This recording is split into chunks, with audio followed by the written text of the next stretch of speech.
이스라엘 백성들은 출애굽한 후 둘째 달 15일에 엘림과 시내산 사이에 있는 신 광야에 도착했고, 이곳에서 우리 앞에서 마찬가지로 원망의 문제가 발생했습니다. 먹을 것이 없다라고 말하면서 모세와 아론을 원망하고 있는 것을 볼 수 있습니다. 그냥 과거에 애굽에 있을 때 하나님의 손에는 죽었더라면 좋았을 것이다.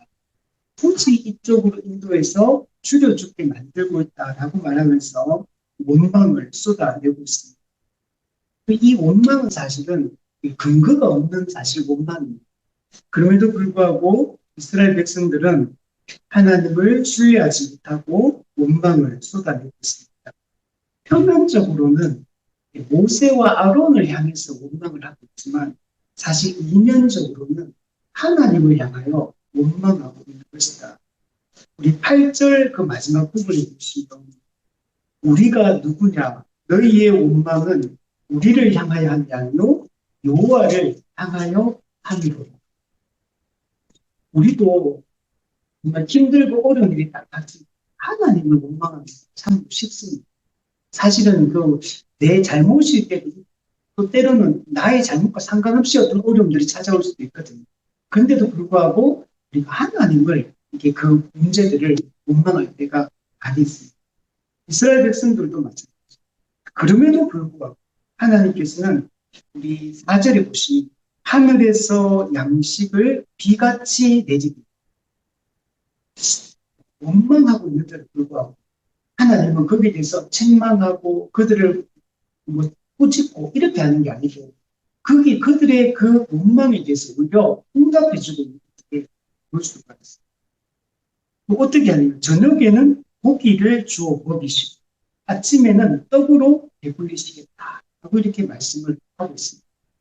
사실은 이들이 말할 때 했던 그대로 그냥 되돌려주고 고기 가마켓 있을 때 좋았다 그러고 떡을 배불리 먹을 때 좋았다 그러니까 고기와 떡을 탁 준다 이렇게 볼 수 있습니다. 그래서 우리 지난주에 얘기했던 것처럼 이거는 완벽한 식단이다 이거죠.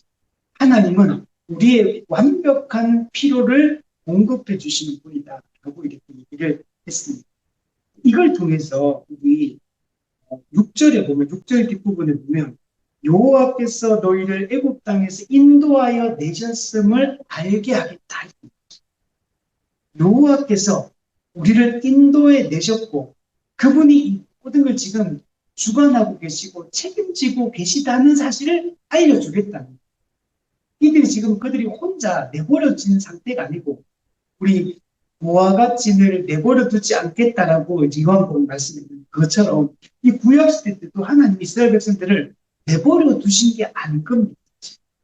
하나님이 여전히 함께하고 있고 이들 인도하셨고 이들을 지금도 함께하고 있다는 사실을 알려주고 있습니다. 또 7절에도 보면 너희가 여호와의 영광을 보리니 여호와의 영광을 보여주겠다. 영광을 보여주는 것은 하나님의 이 전능하심과 하나님의 공급하심, 하나님의 돌보심을 명백하게 경험하게 하겠다. 자, 그리고 이걸 통해서 결국 하고자 하는 게 뭐냐면 우리 12절 끝에 보면 내가 여호와 너희의 하나님인 줄 알리라. 내가 누군지 알게 하겠다. 누굽니까? 하나님 여호와임을 알게 하겠다. 하나님이란 말은 엘로힘이라는 단어. 이거는 전능자, 창조주라는 뜻입니다. 근데 여호와라는 말은 무슨 말이었습니까? 우리를 구원하신 하나님, 언약하시고 언약을 신실하게 지키는 하나님이심을 알게 하겠다. 하나님은 창조주일 뿐만 아니라 우리의 구원자이심을 명백하게 알게 하겠다라고 이렇게 말씀을 하고 있습니다. 그래서 하나님은 반복적으로 원망하는 백성임에도 불구하고 하나님은 언약을 기억하사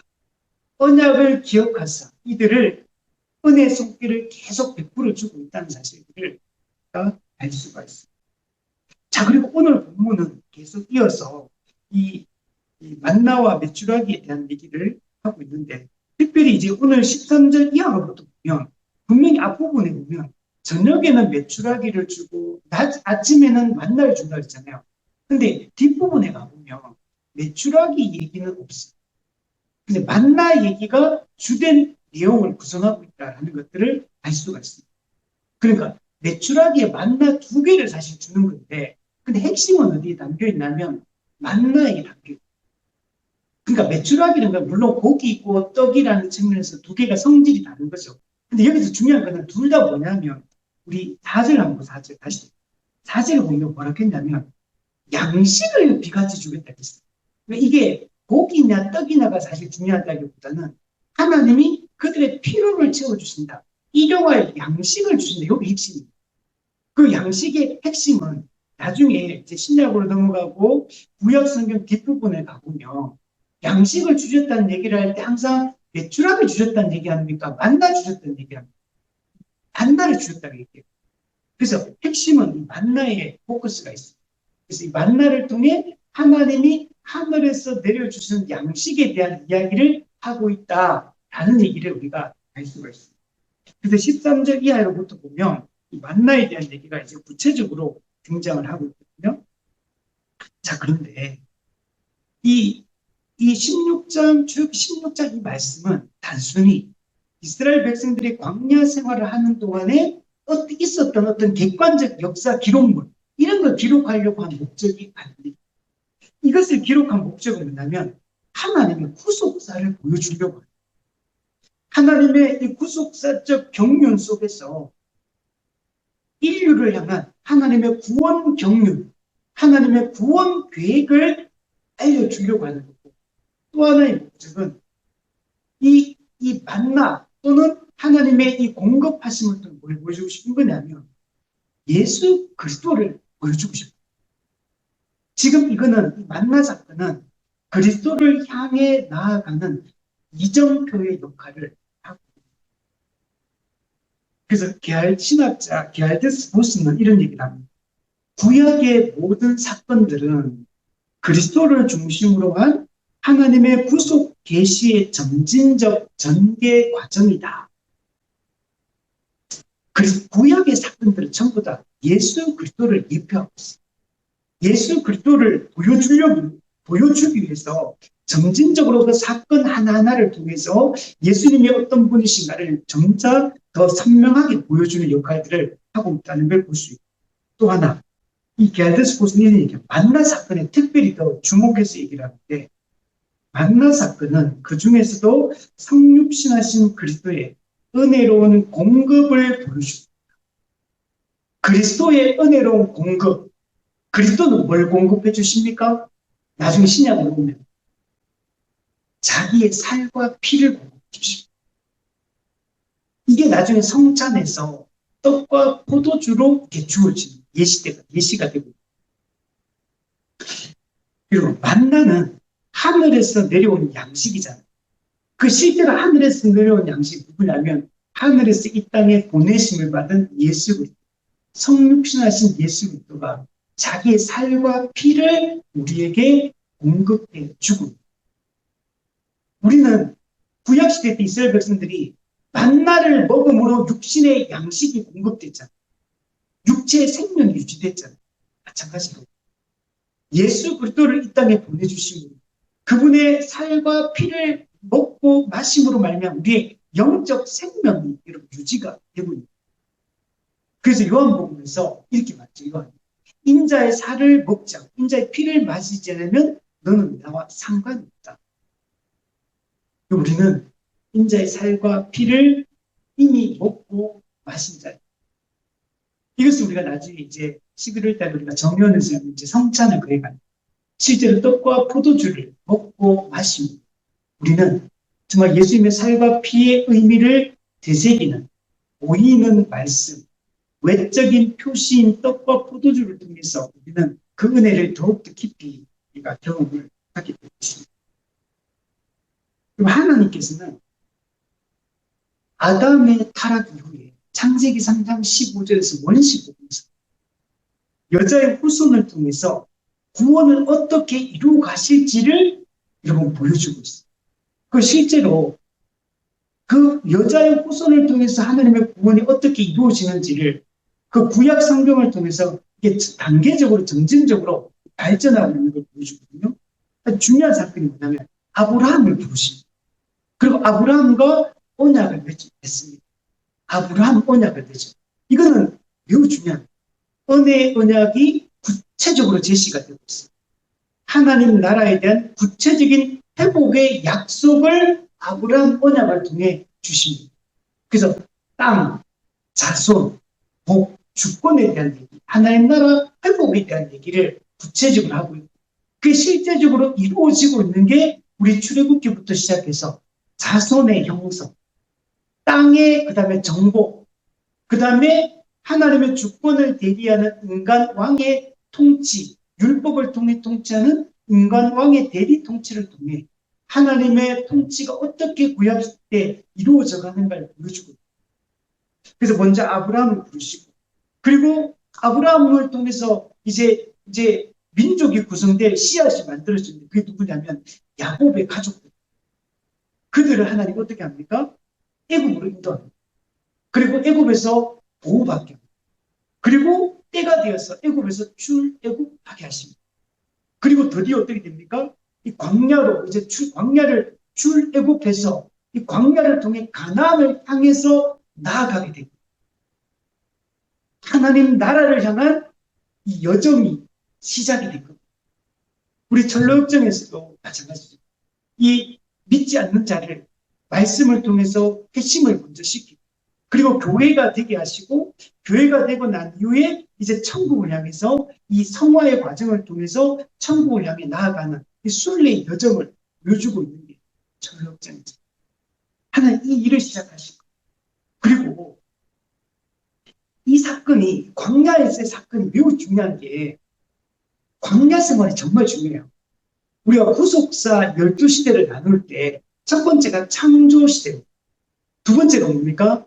출애굽과 광야시대라고 하죠. 그냥 출애굽시대라고 해도 되잖아요. 굳이 광야시대란 말을 더 붙일 필요가 있을까요? 그런데도 불구하고 의도적으로 출애굽과 광야시대 이렇게, 그만큼 출애굽이라는 것도 매우 중요한 사건이지만 광야시대라는 게 매우 중요하기 때문에, 이 광야시대는 뭘 보여주냐면, 광야시대는 철저히 어떤 시대냐면 하나님만 의존하지 않으면 살 수 없는 곳이 광야잖아요. 철저히 하나님의 인도하심을 경험하고, 그래서 구름 기둥과 불 기둥으로 하나님이 움직이면 우리도 움직이고, 하나님이 멈추면 우리도 멈추고, 하나님이 우회전하면 우리도 우회전하고, 하나님이 좌회전하시면 우리도 좌회전하고, 하나님이 유턴하시면 우리도 유턴하고, 철저하게 하나님께 의존해서 철저하게 하나님이 지시하는 방향으로만 걸어가는 게 광야세요. 우리가 천국으로 가는 이 과정 속에서 중요한 게 우리의 운전대를 내가 잡는 게 아니라는 걸 명백하게 보여줍니다. 철저하게 하나님께 운전대를 맡기고 하나님이 우리 인생의 방향을 결정하시고 우리의 모든 삶을 하나님이 이끌어 가십니다. 내가 이걸 만약에 운전대를 털고 어떻게 됩니까? 사고 납니다. 인생의 사고가 납니다. 고통이 찾아. 하나님이 그냥 운전하시는 대로 그냥 가만히 앉아가지고 따라가기만 하면 돼요. 이거는 우리 이스라엘 백성들이 밭을 갈 때 소를 어떻게 한다고 했어요? 결이 있어. 두 마리를 해가지고 한 마리가 리더하는 소가 있어요. 리더 소가 이끌어가면 옆에 있는 소는 그냥 리더 소가 이끄는 힘대로 그냥 따라가기만 하면 돼요. 해야 될 일은 그냥 보조만 맞추면 돼요. 발 맞추는 거 있잖아요. 우리 운동회 때 발 맞추기 있잖아요. 발이 안 맞으면 넘어집니다. 예수님과 우리는 묶여져 있는데 지금 예수님이 왼발 이렇게 하면 우리도 왼발 이렇게 따라가야 돼. 우리 군대에서도 이런 거 있거든요. 이 발이 안 맞으면 넘어지겠죠. 우리는 잘 따라가기만 합니다. 그래서 이 광야 생활을 통해서 우리가 이 땅에 구원받은 하나님의 백성이 천국 가기 전까지 이 땅에서 인생을 어떻게 살아야 하는가에 대한 중요한 원리를 보여주고 있습니다. 이 과정 속에서는 여러분 고난의 언덕도 만난다는 거죠. 근데 고난의 언덕 왜 있다고 했습니까? 그 중간에 정자가 있어서 쉼터가 있다는 거죠. 마라도 만나지만 중간에 또 엘림도 이렇게 만나게 돼요. 또 가다 보면 신의 산도 만나게 돼요. 신의 산 어떤 곳이요? 하나님의 말씀이 주어지는 곳이요. 하나님과 깊이 교제하는 시간, 하나님 인지하는 시간. 그래서 말씀을 듣고 하나님과 집중해서 하나님과 만나는 이런 시간들도 그리고 가다 보면 어떤 게 나중에 가면 이게 어떤 언덕을 만나는데 이 언덕에 가는데 이제까지는 천국이 멀리 보였거든요. 근데 이 언덕에 올라가서 망원경을 딱 보는데 천국이 희미하게 처음으로 보이기 시작해요. 그럼 지금 우리가 천국이라는 게 늘 소망하는 거지만 확 와닿습니까? 천국이라는 게 아주 멀게 느껴지잖아. 분명히 가는 거는 맞는데 멀게 느껴져요, 아직까지. 눈앞에 이게 아직 선명하게 보이지 않잖아요. 근데 이 땅을 살다 보면 천국이 선명하게, 점점 더 선명하게, 천국이 가까울수록 있잖아요. 가까이 갈수록 천국이 점점 선명하게 보이기 시작해요. 이게 이 땅의 삶의 특징. 우리가 말씀과 기도로 교회에서 한 몸된 교회적 삶을 우리가 살아가 우리가 이렇게 점점 더 살면 살수록 천국이 더 선명하게 보여요. 그 천국 소망이 갈수록 더 소망이 깊어지는 게 이 땅에서의 삶의 이런 특징. 그래서 저는 여러분 생각해 보시면 신앙 조금 나이 드신 분들 만나보세요. 그분들 마음속에는 젊은 그리스도인들보다 천국 소망이 훨씬 강렬하고 훨씬 크다는 걸 느낄 수 있어요. 그런가요? 동의되십니까? 제 어머니도 늘 이렇게 하시는 말씀 들어보면 천국 소망으로 죽음에 대한 두려움 전혀 없고 천국 소망이 가득하는 걸 제가 이게 나이 드시는 분, 물론 여기 신앙 좋은 나이 드신 분들은 천국 소망으로 그 마음 가득 차 있고 나이 드신 이렇게 신앙 좋은 우리 성도들 만나보면 이 땅에 대한 욕심이 별로 없다는 느낌. 이 땅의 삶을 사실은 많이 경험해 보게 되죠. 이미 경험해 보니까 이 땅에서 돈 많이 벌고 높은 자리에 올라가고 어떻게 되고 사회적 명성을 얻고 인기를 누리고 이런 게 크게 그게 별거 아니라는 사실들을 점점 갈수록 많이 느끼는 거죠. 왜냐면 그 길을 걸어봤기 때문에. 그러니까 젊은 사람들은 아직 그 길을 안 걸어봤기 때문에 그게 우리한테 크게 느껴져요, 아직까지. 저도 그렇게 생각해요. 저는 아직까지 내가 좀 빨리 성장했으면 욕심이 많거든, 아직까지. 근데 제가 나중에 은퇴할 때 한 60대 후반 때 이제 은퇴하기 한 몇년 놔두고 제가 복귀할 때 그때도 제가 이런 생각을 가지고 있을까 생각해 보면 그렇지 않을 것 같아요. 그냥 하나님 앞에 마지막까지 그냥 충성스럽게 목회를 잘 마치고 싶다 이 마음이 가득할 것 같아요.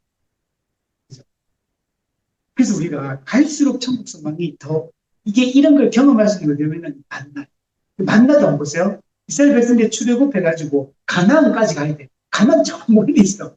가나안이 눈에 잘 안 들어와. 근데 어때요? 갈수록 점점점 더 가나안이 가까워져.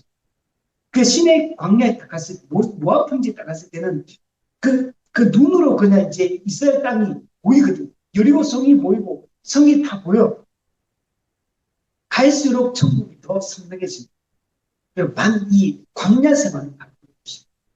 이 땅에서 나라도 경험하시, 엘린도 경험하시고, 신의 산도 경험하시고, 하나님의 그 역사와 하나님 함께 하신 은혜를 더 많이 경험할 수 있는 곳이 이 광야 생활, 이 인생, 우리가 살아가는 인생이다.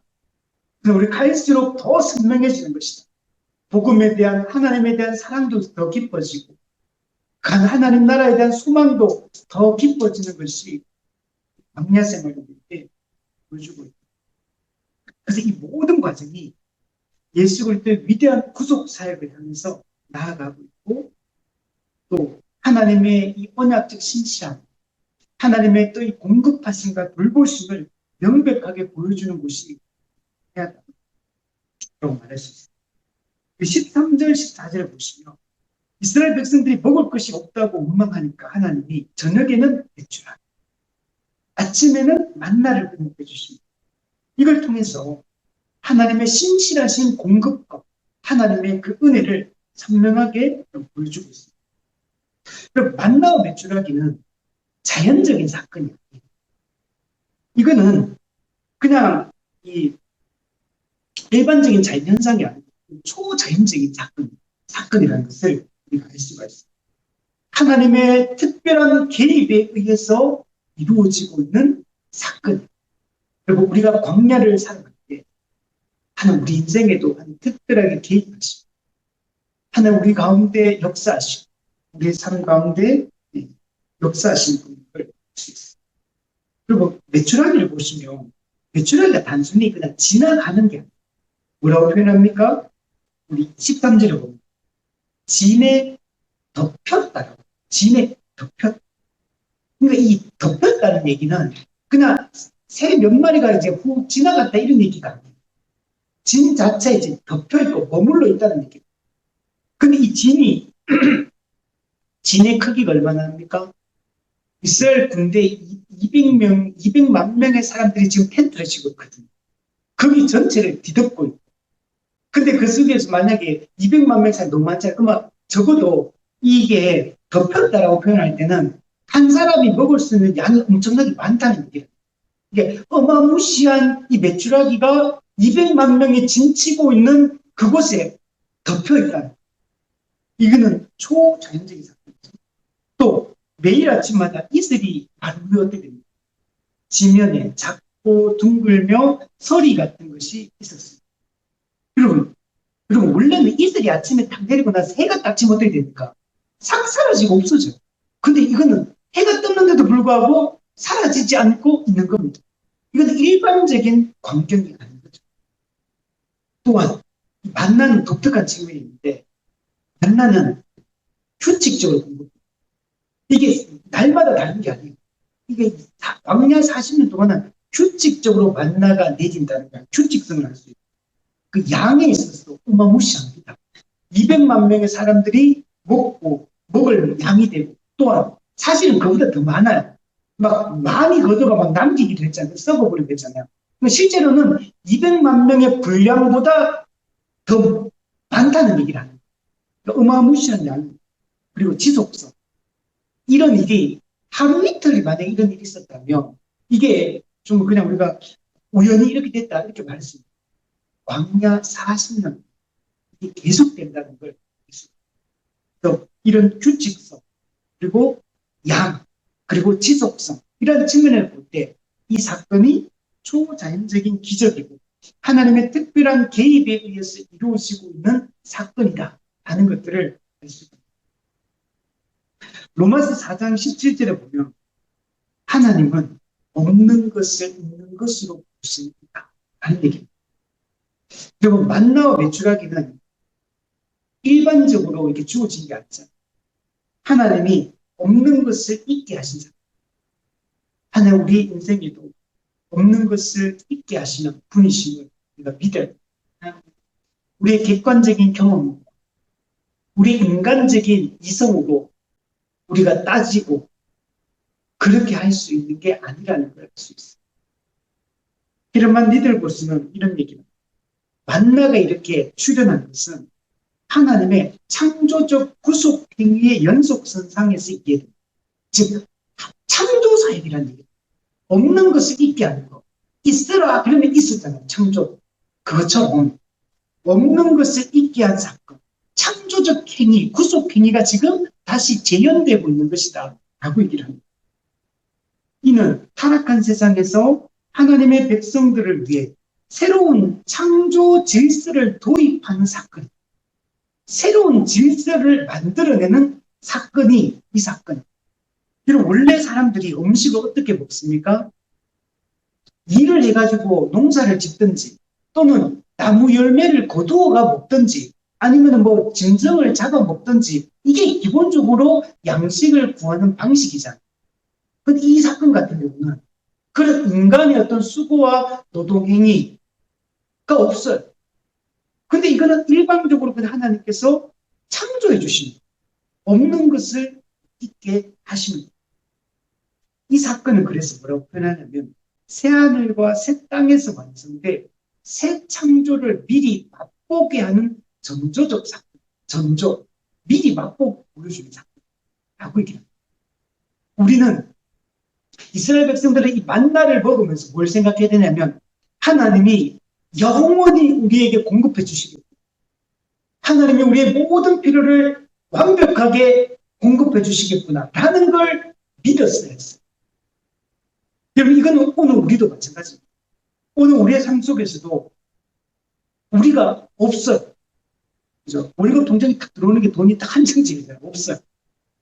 근데 하나님이 없는 것을 있게 하시는 분이라는 사실을 우리는 믿어야 돼요. 이번 주에 통장에 돈이 30만 원 입금이 누군지 몰라요. 아무 연락도 없어. 그냥 입금만 딱 됐어. 그래서 야, 그 너무 감사하더라고요. 몰라요. 근데 하나님이 없는데 있었어. 없는데 있게 하신 그 하나님 뜻이 있겠죠. 하나님 필요를 채워주려고 하시겠죠. 어쨌든 이런 일들이 저는 이런 걸 하나를 경험해도 저한테는 이게 큰 겁니다. 제가 사실 30만 원 내가 뭐 고해가 이래가 보는 게 아니잖아. 이게 들어오리라고 내가 이날 이게 들어오리라고 누가 이해했겠습니까? 몰라요. 그냥 들어왔어. 근데 그분이 연락을 안 하니까 저도 몰라. 근데 감사하더라고요. 어쨌든 이 하나님이 없는 것을 있게 하실 수 있는 분이라는 걸 믿어요. 지난주에 제 아는 그 청년이 직장을 이제 그만두고 퇴사하고 나서 한 달이 지금 넘었는데 근데도 불안하지 않게 돼요. 그 친구도 예전에 불안했겠지. 근데 자꾸 이런 걸 경험을 하면서 하나님 공급하는 경험했겠죠. 그러니까 불안하지 않게끔 실제로 말할 때 불안함이 안 느껴지더라고요. 그냥 하나님이 또 어떻게든 그 삶을 인도해 주실 것을 믿고 있더라고요. 물론 그렇다고 자기 노력을 안 하면 안 되겠죠. 열심히 하긴 해야 되는데 어쨌든 하나님 분명히 먹이시고 입히시고 필요를 공급하시는 분. 그래서 우리는 이 메추라기와 만나의 사건을 통해서 하나님은 우리의 필요를 알고 있는 분이다. 1차적. 아는 분이 알아. 우리 뭐가 필요한지 정확하게 아신다. 두 번째. 그리고 실제로 풍성하게 공급해 주실 수 있는 분이다. 이게 이제 중요하다. 그리고 그리고 오늘 본문은 만나는 되게 세밀하게 기록되어 있잖아요. 근데 이 만나가 어디서 내려왔냐? 아까 4절에 보세요. 하늘에서 양식을 비같이 내리. 만나도 그렇고 메추라기도 그렇고 하늘에서 내려오고. 이 하늘이라는 게 뭘 상징하겠습니까? 단순히 물리적 하늘 이걸 얘기합니까? 그죠? 하나님. 즉 하늘에서 양식이 비같이 내려왔다는 얘기는 이 모든 게 하늘 은혜라는 걸 강조하고 우리의 필요가 채워지고 하나님이 우리의 필요를 아시고 필요를 풍성하게 채우고 우리의 삶을 보존하시는 것은 하나님의 은혜다라는 걸 보여줍니다. 만나가 하늘에서 내려오듯이 여러분 요한복음 6장 51절 이걸 한번 찾아볼게요. 중요한 거죠. 요한복음 6장 51절 하늘아 사랑도 요한복음 6장 51절 같이 한번 읽어보겠습니다. 시작.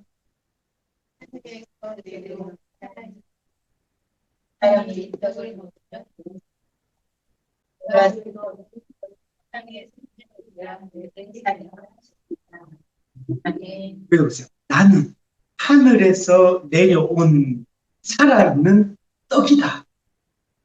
아까도 하늘에서 양식을 비같이 주시니 예수 그리스도를 예표하고 하나님께서 그래서 이걸 리차드 게핀이라는 신학자이 뭐라고 했냐면 성육신이라고 해서 하늘에서 내려왔다. 성육신. 만나가 하늘에서 내려오는 특성은 성육신의 신학적 전조다. 하나님께서 인간의 필요를 위해 하늘의 것을 땅으로 가져오시는 구속사적 패턴의 시작이다. 즉 하늘은 어떤 분이냐. 하늘의 것을 땅으로 가지고 내려오는 걸 이게 한 번만 하는 게 아니라는 얘기예요. 구속사적 패턴이 시작됐다는 얘기는 구약시대 때부터 신약시대까지 항상 하나님 어떤 분이냐. 하늘의 것을 땅으로 가지고 내려와가지고 우리에게 공급해 주시는 분이라는 사실을 알려주고 있습니다. 여러분 유명한 에베소서 1장 3절에 보면 유명한 문제 있어요. 하늘에 속한 모든 신령한 복을 이미 우리에게 주시되 이미 주셨다. 과거 완료를 기록해. 하늘에 속한 복을 우리 이미 다 주, 어떻게? 예수 그리스도 안에서. 예수 그리스도를 믿음으로 그리스도와 연합하고 그리스도와 연합한 자에게 하나님은 그리스도의 충만함을, 하늘의 충만함을 다 우리에게 공급해 주셨어. 이미. 그 성도는 우리는 부족함이 없는 자예요. 이미 우리는 그리스도의 충만함을, 하나님의 충만함을 이미 다 가지고 있는 그런 존재가 우리 복이다라는 걸 우리가 믿어요. 우리 15절에 보시면 이스라엘 백성들은 이제 하늘에서 내려온 양식을 보고 이게 뭔지를 몰라요. 근데 그 정체를 알지 못하기 때문에 매우 궁금해합니다. 이스라엘 자손이 보고 보았어. 그러면 눈으로 가시적으로 내려오는 걸 보았어. 그것이 무엇인지 알지 못하여. 그래서 뭐라고 그럽니까? 서로 이르되 이것이 무엇이냐 이렇게 물어봐요. 이것이 무엇이냐? 여러분은 히브리어를 많이 알고 있어요. 여러분이 생각보다 히브리어를 많이 알고 있으신 걸 아세요? 네, 맞습니다. 이것이 무엇이냐가 히브리어로 만납니다.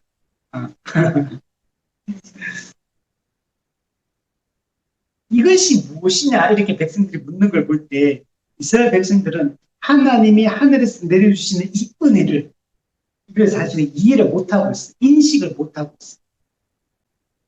이게 그래서 많은 학자들이 이 부분에 대한 얘기를 할 때 뭐라고 했냐면 죄인들의 근본적 한계를 보여주고 하나님이 하늘에서 은혜를 계속 풀어주는데도 불구하고 이게 뭔지를 몰라요. 인식의 한계, 죄인들이 가진 이 인식의 한계를 보여주고 있다는 거예요. 이건 단순한 무지가 아니라 이거는 타락한 인간 본성의 그 인식의 한계를 보여주고 있다라고 얘기를 합니다. 그리고 하나님의 은혜는 인간의 예상을 뛰어넘어서 역사합니다. 하늘에서 메추라기가 진에 덮일 정도 누가 알겠습니까? 이슬이 내렸는데 거기에 먹을 음식이 있을 거라고 누가 상상해냈겠습니까? 아니면 우리가 생각할 때는 뭐 하나님이 주신다 해도 뭐 어떤 오아시스 같은데 뭐 나무 열매 이런 거 만나게 한다든지 아니면 뭐 이런 방식이지 않겠습니까? 근데 이게 놀라운 거, 한 번도 경험해보지 못한 이런 놀라운 방법으로 하는 역사입니다. 그래서 인간의 타락한 자연 이성으로는 하나님의 이런 초월적 역사와 은혜를 사람들은 알 수 없다라고 얘기를 합니다. 루이스 폴코프도 여기에 대해서 인간의 타락 이후 하나님의 계시에 대한 올바른 이해는 특별 계시와 성령의 조명 없이는 불가능. 특별 계시, 성령의 조명 이걸 통해서만 하나님의 계시, 하나님의 은혜 역사를 우리는 알 수 있다. 그래서 여기는 반드시 누군가의 설명이 필요하다. 그래서 이게 모세의 해석이 필요하다. 여러분 이거는 구속사 전반에 걸쳐서 나타나는 패턴입니다. 여러분 이 광야 시대 여정을 쭉 살펴보면 항상 어떠냐면 하나님 누군가를 계시해줘요. 근데 백성들은 항상 못 알아들어. 항상 뭔지를 몰라. 그러니까 항상 누군가가 이것은 이런 의미다라고 누군가의 설명이 반드시 필요해요. 이 설명이 없이는 스스로의 힘으로 이게 깨닫지를 못한다는 거예요. 죄인들은 근본적으로 진리를 참된 복음을 알 수 있는 능력이 없다는 사실을 명백하게 보여주고 있습니다. 그래서 우리도 복음이 전해지고 한 영혼을 구원할 때 방식이 어떻습니까? 복음을 듣고 믿어 이 방식. 복음을 그러면 듣고 들으려면 어떻게 됩니까? 소명이 있어 소명. 외적 소명. 사람이 복음을 전해야 돼. 전파하는 자가 없으면 어떻게 들으리요? 듣지 못하면 어떻게 믿으리요? 보내는 자가 없으면 어떻게 전파하리요? 그걸 로마서 말씀이죠. 반드시 하나님 어떻게 하냐면 사람을 통해서 이걸 전달하는 방식입니다. 우리 좀 있으면 시내산에 이제 가게 되는데 시내산 가면 하나님이 나타나잖아요. 하나님이 직접 이스라엘 백성들에게 내 뜻은 이것이다. 내 계명은 이것이다. 이렇게 알려줍니까? 모세를 통해서 알려줍니다. 반드시. 그럼 구약에 나중에 이후에도 보시면 제사장을 통해 율법을 가르치게 하십니다. 선지자를 통해서 하나님의 뜻을 전달하게 하십니다. 사도들을 세워서 사도들로 하여금 복음을 가르치게 하십니다. 이후에 목사를 세워서 복음을 전하고 가르치게 하십니다. 이게 하나님이 쓰시는 기본적인 방식.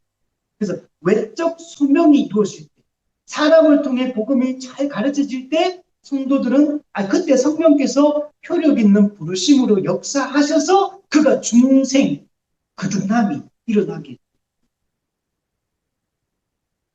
모세는 하늘에서 내리고 있는 이게 무엇인지를 설명해 줍니다. 보시면 이것은 여호와께서 너희에게 주어 먹게 하신 양식이다.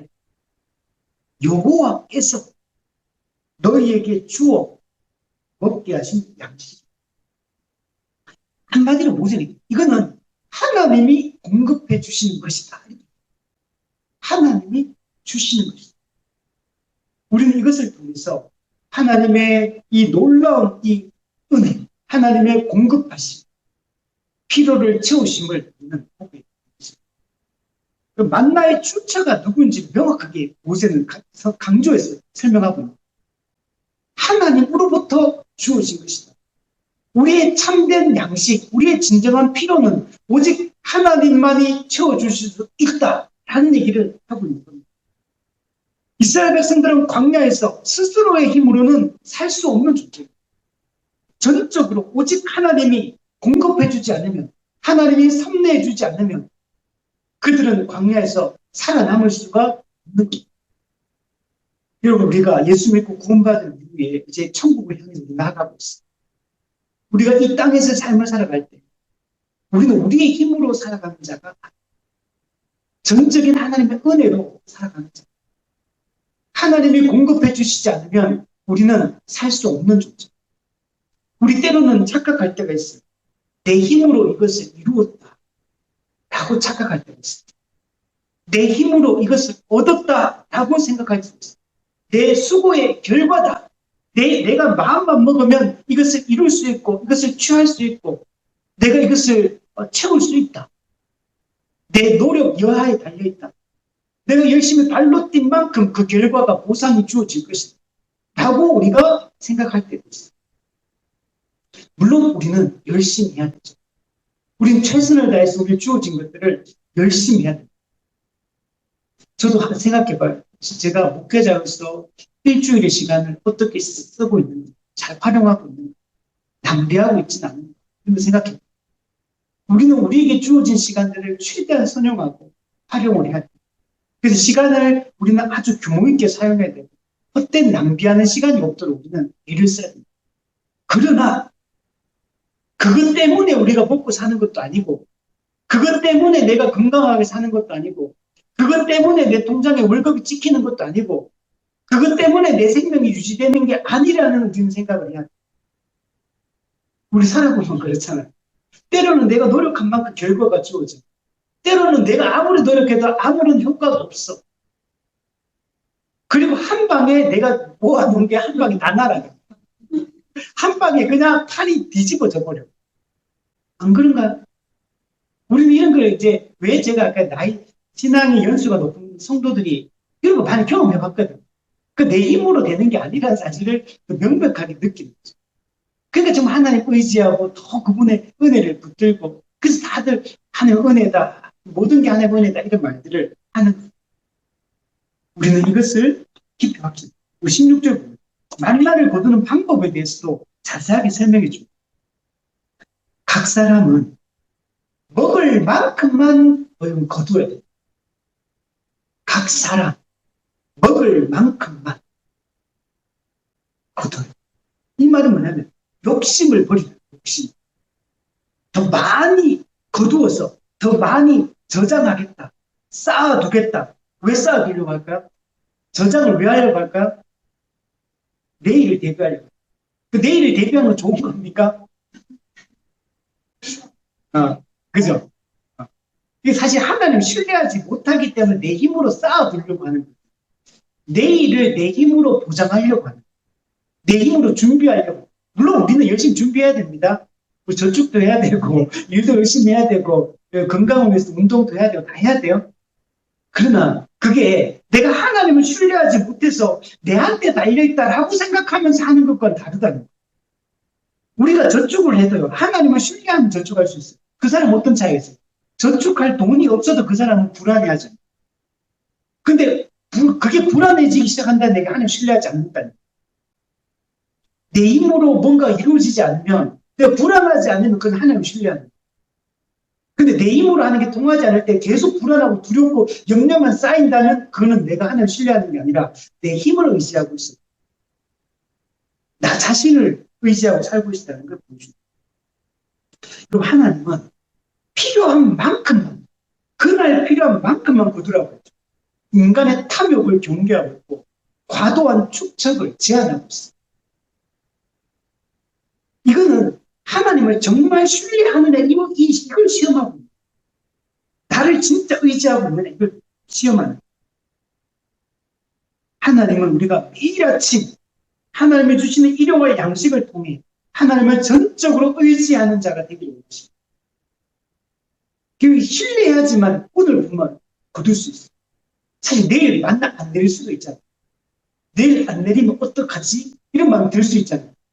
불안한데 혹시 안 내리면, 그래서 오늘 많이 거두고 싶잖아요. 근데 하나님이 약속하셨잖아요. 주시겠다. 그러면은 오늘 멈춰야 돼요.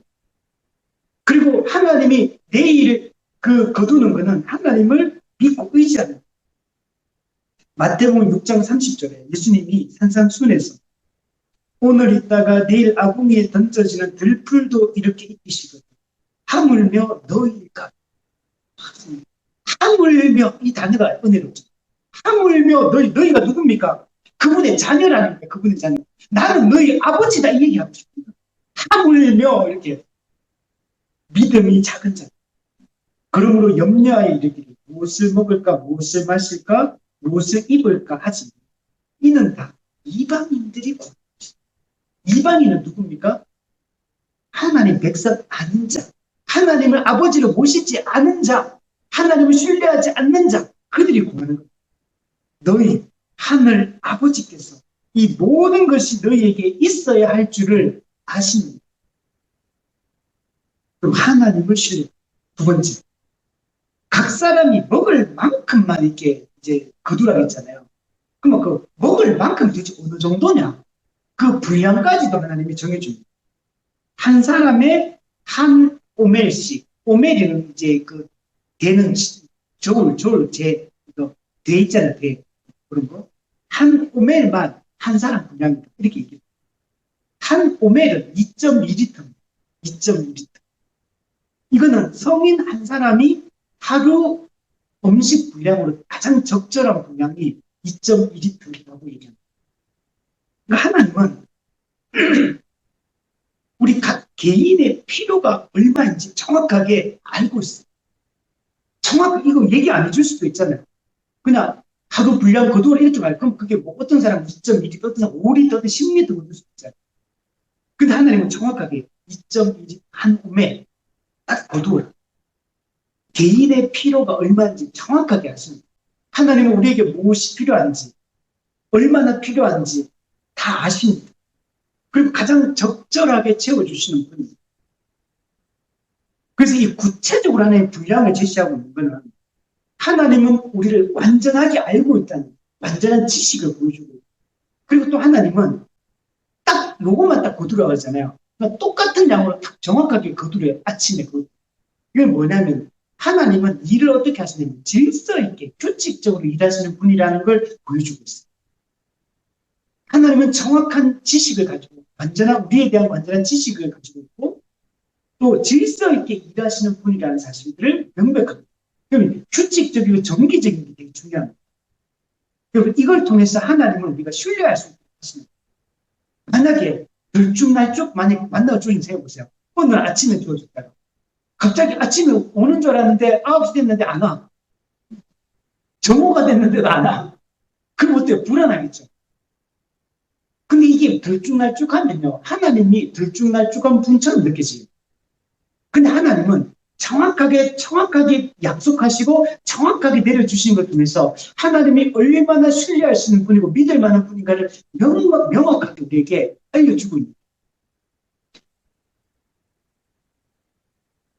또 재밌는 게 지금 각 사람이 그의 장막에 있는 자들을 위하여 거두라고. 그러니까 한 사람이 각자가 개인적으로 나가가 거두는 게 아닌 거예요. 가족 단위로 거두고 있어. 가족 단위. 우리 그 옛날에 그 뭐죠? 6월절 어린 양 잡을 때 됐습니까? 가족 단위로 잡으라 했잖아요. 식구가 몇 명이냐에 따라서 잡으라 이렇게 얘기했잖아요. 마찬가지로 만나를 거둘 때도 각 사람이 그의 장막, 자기 집 있는 자들을 위해 거두라. 즉 이거 뭘 보여주냐면 만나를 이렇게 거두는 게 개인적이지 않다. 공동체적이다. 이 공동체적 책임을 이렇게 말씀을 하고 있습니다. 그 공동체적으로 한 가족이 한 명이 나가서 대표가 거두고 그 각 가족이 공동체적으로 그걸 사용하고 있다는 것을 보여주고 있습니다. 그래서 론사이드라는 신학자는 이런 얘기합니다. 만나의 공동체적 분배는 성경적 정의의 원흉입니다. 정의롭다, 공의롭다는 어떤 거냐면 이게 공평해야 되잖아요. 공평. 그리고 누군가는 있고 누군가는 못 먹고 이렇게 되면 안 되잖아요. 모든 사람의 필요가 정확하게 적절한 분량으로 공급되어지는 하나님의 공의의 원형의 모습을 보여주고 있다라고 합니다. 그래서 하나님의 이 은혜, 하나님의 이 공급은 개인의 소유물이 아니라는 얘기합니다. 개인의 소유물이 아니라 공동체 전체를 향한 하나님의 은혜요, 하나님의 선물이다. 그리고 이 공동체에게 주어진 이 하나님의 은혜, 이 만나는 서로를 돌보고, 서로를 섬기고, 서로 나누고, 서로 책임을 지는 이 공동체적 삶을 보여주고 있다. 이게 나중에 한 몸된 공동체로서 이 탄생한 초대 교회를 통해서 이걸 명백하게 보여주고 있다. 그 처음부터 그럼 초대 교회의 이 한 몸된 하나된 교회가 살아가는 이 삶의 방식이 갑자기 초대 교회 때문에 이렇게 주어진 게 아닐 겁니다.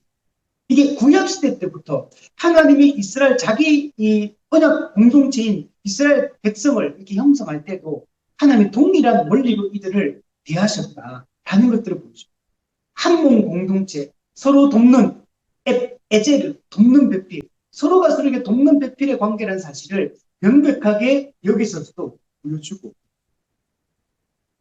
그래서 사도행전 4장 32절 믿는 무리, 믿는 한 사람이라면 믿는 무리가 한 마음과 한 뜻이 되어 모든 물건을 서로 통합니다.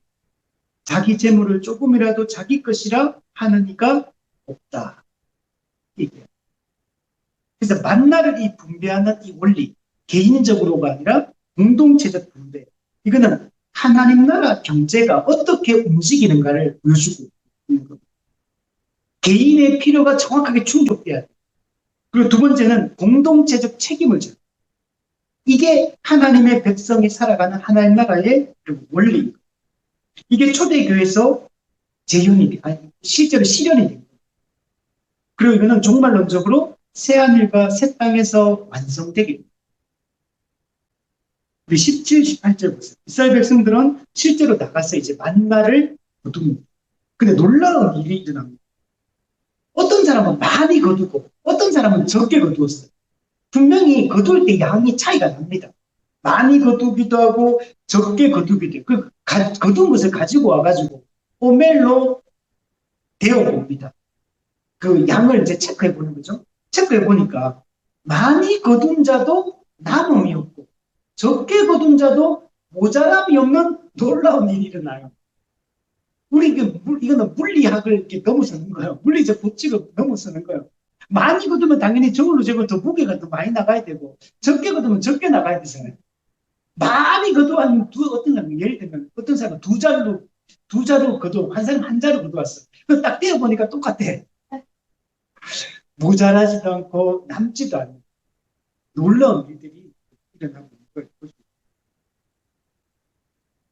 여러분 이것을 통해 우리가 알 수 있는 것은 우리의 참된 만족과 참된 공급이 인간의 노력이나 인간의 어떤 능력이나 인간의 어떤 자기의 어떤 실력이나 이런 걸로 되는 게 아니라는 걸 보시죠. 전적으로 하나님의 은혜. 적게 거두면 적게 먹어야 되는데 많이 거두세요. 우리 거기도 보면 일하러 가는 비유 있잖아요. 그 보면 아침 오전 9시 와서 일하고, 그죠? 정오에 오세요. 오후 3시에 오고, 보다 5시, 1시간, 6시 일 끝났는데 5시 와. 근데 나중에 값은 어떻습니까? 다 똑같이 주는 거예요. 이게 하나님의 은혜입니다. 우리 이게 고린도 후서에 넣으면 신약의 그 원리가 그대로 적용이 돼요. 고린도 후서 8장 14절 15절 보면 이제 너희의 넉넉한 것으로 그들의 부족한 것을 보충하면 후에 그들의 넉넉함으로 우리의 부족한 것을 보충하여 균등하게 하려. 초대교회도 균등 있잖아. 많이 사는 사람이 많이 내고 적게 사는 사람이 그것을 얻으니까 서로가 균등하게 돼. 근데 누군가는 부족함이 있냐면 모두가 충분한, 모두가 만족하는 이렇게 바뀐다는 것을 요즘. 그래서 사도 바울은 이 만나를 이렇게 분배하는 이 원리가 교회 공동체가 어떻게 살아가는가 그걸로 연결시켜서 예, 설명하고 있고, 실제로 이 만나의 원리가 신약의 초대교회에서 이게 성취되었다는 사실들을 명백하게로 보여주고 있습니다. 그래서 초대교회는 어땠습니까? 너희 중에 가난한 자가 없으니 신명기 15장에서 얘기했던 너희가 율법에 청종하고 순종하면 가난한 자가 없을 것이다. 즉 하나님 나라가 이루어질 것이다라고 약속하셨던 그 신명기 15장의 약속이 실제로 초대교회에서 이게 실현되었다는, 성취되었다는 사실들을 명백하게 보여주고, 초대교회에서 가난한 자가 없었다는 얘기는 하나님 나라가 이 땅에 임했다라는 사실을 보여주고 있습니다. 물론 하나님은 자연 법칙을 뛰어넘어서, 물리 법칙을 뛰어넘어서 그분이 은혜로 우리의 모든 필요를 공급해 주시는 분이라는 사실을 믿어야 됩니다. 어쩌면 혹시 우리 가다가 우리가 정말 직장을 잃을 수도 있고, 건강 때문에 직장에 다닐 수 없는 환경이 될 수도 있고, 우리가 어떤 사고가 나서 불의의 사고 때문에 우리가 경제 활동을 할 수 없는 상황이 올 수도 있고, 여러 가지 이유로 우리가 이런 문제가 생길 수 있어요. 그러나 그때에도 우리는 하나님의 공급하심을 신뢰하고, 특히 이것이 교회를 통해서 이루어진다는 사실들을 우리가 깊이 경험할 수 있는 그런 우리가 되었습니다. 그래서 우리는 하나님의 은혜로 되는 것이지 인간의 힘이나 공로나 노력이나 우리의 실력으로 되는 게 아니다. 이게 뭐냐면 은혜, 언약의 원리가 여기서 보여지고 있고, 또 복음이라는 게 뭡니까? 이게 복음이죠. 하나님은 하나님의 은혜로 우리를 구원하신다는 사실을 명백하게 보여주고 있습니다. 우리 19절 20절에 보시면 모세는 아침까지 만나를 남겨두지 말라라고 얘기를 합니다. 왜 이렇게 말씀했냐면 매일매일 하나님의 공급하심을 신뢰하라고. 남겨두면 내일 내가 어제 노력한 수고의 결과를 내가 먹는다 이렇게 생각할 수 있잖아. 근데 하나님 그렇게 하지 말래. 남겨두지 말고 다 없애라는. 우리는 매일 하나님의 공급하심을 매일 경험하는 게 중요해요. 그래야 믿음이 생겨요. 오늘 내가 그걸 경험했다 하더라도 내일 이걸 또 경험하지 못하면 믿음이 떨어집니다. 하나님을 신뢰하지 못하게. 우리는 매일 매 순간 하나님이 공급하시고 하나님이 우리와 함께하고 있다는 사실을 매일 정기적으로 체험하는 것입니다. 우리 그래서 뭐 합니까? 매일 아침마다 성경 읽고 우리가 성경 연구하고 묵상하고 매일매일 우리가 기도하면서 하나님의 은혜를 되새기는 작업을 해야 되는 겁니다. 매일 정기적으로 하나님의 은혜를 경험해야 돼요. 하나님의 공급하심을 매 순간마다 경험해야지만 그래야지 되지. 여러분 우리 은혜 받다거나 안 받아보세요. 한 일주일만 지나도 얼굴이 새카매집니다. 눈빛이 총기를 잃어버려요. 은혜가 있으면 사람의 얼굴이 살아나요. 회복되잖아요. 그래서 제가 아까 전에 얘기했잖아요. 우리 성경 하신 그분이 진짜 얼굴 표정이 확 좋아졌어요. 제가 이 말은 그분들이 하는 말이에요. 옆에 있는 그분과 함께 했던 분들이 하는 말들이고, 또 그분 본인 당사자가 정말 기쁘대요. 그냥 찬양 들어도 그냥 눈물이 나고, 그냥, 그 은혜가 자꾸 묵상이 돼요. 그러니까 감사를 표현. 그러니까 성도의 교제가 즐겁대. 만나가 얘기 나누고 하는데 즐겁다고. 그것도 성경 연구 이렇게 같이 모임 나누면 이렇게 하는데 즐겁대. 그냥 나누면 좋대. 이 은혜 받은 사람 그치? 그리고 우리는 이 은혜가 매일 은혜를 받아야지만 우리가 이렇게 돼. 그 하나님은 신뢰할 수가 있어요. 그래서 하나님은 우리의 주기도문에서 일용할 양식을 구하라죠. 일용할 양식. 왜 일용할 양식을 구하라겠어요? 매일 하나님을 의존하고 매일 그 하나님과 교제하고 매일 하나님의 은혜를 체험하고 정말 매일 하나님을 의존하고 의지하고 살아가는 사람 되기를 하나님이 원하십니다. 인간은 여러분 본성이 어떤 건지 아십니까? 독립하려고 하고 자립하려고 하는 속성이 엄청 강해요. 죄인의 특징입니다. 죄인은 끊임없이 하나님을 떠나려고 하고 끊임없이 자기 힘으로 살려고 하고 스스로의 힘으로 내가 내 인생의 주인이 되어서 내가 내 모든 문제를 해결할 수 있다는 이 오만과 착각, 이 교만 가운데 살고 있습니다. 원래 인간은 타락하기 전부터 피조성의 특징이 의존성이 핵심입니다. 피조물은 의존적인 존재예요. 처음부터 창조주에게서 독립할 수 없는 자예요. 피조물이라는 말 자체가 창조주의 권위 아래 있다는 얘기를 하는 건데 자꾸 창조주로부터 벗어나려고 하고 자기가 창조주의 자리에 앉으려고 하고 자기 힘으로 자꾸 하려고 하는 거예요. 이게 특징인 거예요. 우리 이 세상은 뭐라 그럽니까? 이 현대 문화가 끊임없이 이렇게 하는 거예요. 네 자신을 믿어라 이렇게. 너는 할 수 있다 이렇게. 힘내라 용기를 내고 네가 의지를 가지고 용기 있게 하면 다 할 수 있다. 너 자신을 긍정해라. 긍정심리, 적극적 사고방식, 긍정의 힘 이런 걸 강조하죠. 물론 우리는 항상 그리스도인은 긍정적인 사람. 그 긍정은 어디로부터 나오는 긍정이냐면 나 자신으로부터 나오는 긍정이 아니에요. 그거는 하나님으로부터 나오는 긍정이지. 그죠? 우리도 긍정의 힘을 가져야 돼. 하나님으로부터 오는 긍정의 힘.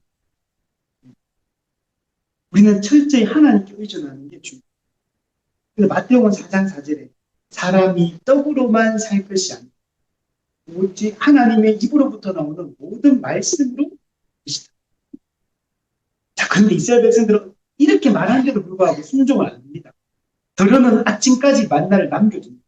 그 결과 어떻게 됩니까? 벌레가 생기고 냄새가 나서 먹을 수가 없어요. 이렇게 불순종한 사람이 있어요. 그래도 다 순종했던 것 같아요. 일부가 불순종. 그건 뭡니까? 하나님의 주대심을 인정하지 않는 스스로 주인이 되어서 자기 문제를 해결해 보겠다는 내 힘으로 살겠다는 독립선언과 같아요. 인간의 근본적인 이 죄성을 보여주고 있습니다. 이거는 단순한 불순종이 아니에요. 이건 하나님을 불신하는 하나님의 주대심을 거부하고 선악과 따먹는 행위가 그냥 과일 하나 따먹었다 이런 행동이 아니잖아요. 마찬가지로 이 만나를 이렇게 놔두는 것도 이렇게 남기는 것도 하나님의 공급하심을 하나님의 아버지 되심을 하나님의 우리의 주인 되심을 부정하는 거예요. 그 심각한 문제입니다. 불신의 결과로 벌레가 생기고 냄새가 나는 거예요. 우리 힘으로 돈을 벌고 재물을 쌓고 통장을 몇 개를 만들고 집을 만들고 해도 여러분 하나님이 다 썩게 하시고 벌레에게 갉아먹게 하시고 하나님 다 하실 거예요. 이제 우리 예수님께서도 말했잖아요. 보물을 땅에 쌓아두지 말고 하늘에 쌓아두고 땅에 쌓아두면 녹슬고 그다음 어때요? 그게 다 종이 다 먹어버린다. 그죠? 그 다 썩어버린다. 그래서 우리는 하나님을 의지하고 살아가고 또 우리가 가진 것들 자꾸 터줘야 됩니다. 자꾸 나눠주고 섬기고 다른 사람을 섬기면 하나님이 우리가 또 섬기면 다른 분이 또 우리한테 섬겨주는 그래서 필요가 늘 공급이 됩니다. 그래서 나는 이 정도 되면 이제부터는 이제 기부하고 이제 섬겨야지 이렇게. 아, 나 이제 10억, 목표 10억 벌고 그때부터 이제 10억 천 되면 이제 그때부터 이제 내 이제 섬기겠다. 이러면은 못 섬기는 거죠. 가난한 과부가 두 랩돈 생활비 전부를 하나님께 바치는 거죠. 우리는 늘 우리의 전부를 하나님께 바칠 수 있는 사람입니다. 우리 콩 한 조각에도 나눠 먹는 우리가 사람. 자, 그래서 모세가 어때 마지막으로 이스라엘 백성이 불순종을 보고 분노하고 모세. 이거는 모세가 단순히 개인적인 어떤 감정을 드러내는 게 아니죠. 이거는 하나님의 분노를, 의로우신 분노를 대변하고, 하나님은 공의로운 분이고 하나님의 뜻이 맞지 않는 부분이 이게 은혜를 주시고, 또 하나님이 결국에는 또 징계하시고 심판하시는 분. 우리 이것을 잊지 말아요. 그리고 이건 이스라엘 역사 속에서 반복적으로 이게 계속 재현됩니다. 계속 원망의 문제가 있고 분노하고 원망, 분노, 원망, 분노가 계속 반복적이에요. 얼마나 이스라엘 백성들이 이건 뭘 보시냐면 인간의 이 죄성이 얼마나 강한지를 보여요. 하나님이 이토록 은혜를 베풀어 주시고 이렇게 하는데도 불구하고 끊임없이 원망하고 불평하고 의심하고 하나님을 신뢰하지 못하고 하나님께 맡기지 못하고 끊임없이 이게 이스라엘 백성들의 삶 속에서 반복되잖아요. 결국 어떻게 됩니까? 포로 당해서 멸망하잖아요. 결국. 그럼에도 불구하고 하나님의 자기 백성을 향한 이런 심판과 징계조차도 궁극적인 목적은 뭡니까? 구원하려고 하는, 돌이키게 하려고 하는 거고 회복시키려고 이 작업을 하고 있다는 걸 우리는 잊지 말아요. 하나님이 징계하시고 심판하시는 일을 버리려고 하는 게 아니에요. 우리가 신약에서 권면과 권징을 하는 목적도 마찬가지죠. 그 개인을 범죄자를 회복시키기 위한 목적이에요. 교회를 보호하기 위한 목적이죠. 마찬가지로 하나님이 이 심판조차도 이 하나님은 이들을 바로잡기 위해서 이들을 회복시키기 위해서 이 일들을 행하신다는 사실을 볼 수 있어요. 그래서 이 광야 생활 속에서 하나님이 분노하시고 심판하시고 또다시 또 오늘 또 베풀어져. 좀 있으면 또 오늘 또 베풀어져. 또 원망하고 불평하고 또 하나님이 징계하시고 또 오늘은 또 베풀어져. 이게 계속적으로 반복되고 있다. 그래서 하나님의 자기 백성을 향한 하나님의 뜻은 이들이 돌이키고 그들이 사는 것이 하나님의 목적이다 하는 것도 잊지 말아요. 에스겔 말씀에도 이런 말씀.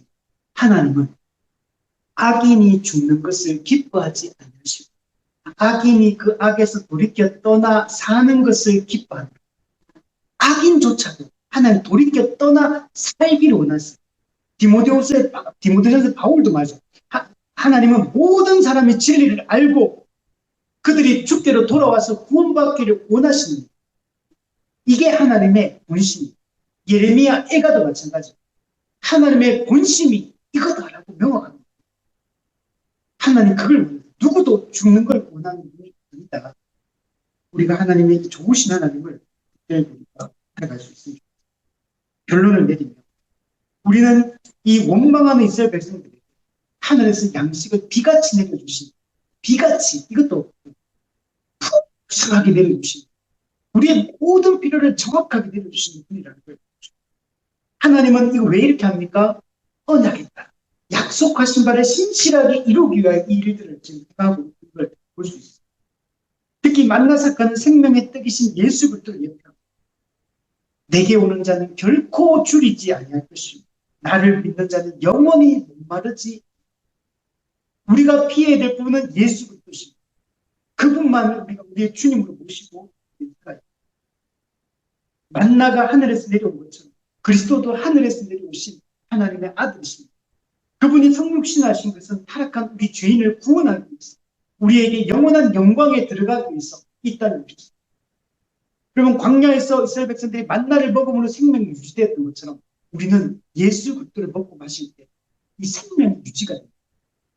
우리는 매일 우리는 인자의 살과 피를 먹고 마셔야 합니다. 그리고 만나가 매일매일 새롭게 공급되잖아요. 마찬가지로 우리는 예수 그리스도와의 매일매일의 새로운 만남, 새로운 교제를 통해서 우리는 매일 그리스도와의 친밀한 교제를 통해 그 은혜를 공급받을 때 우리는 힘있게 살아갈 수 있게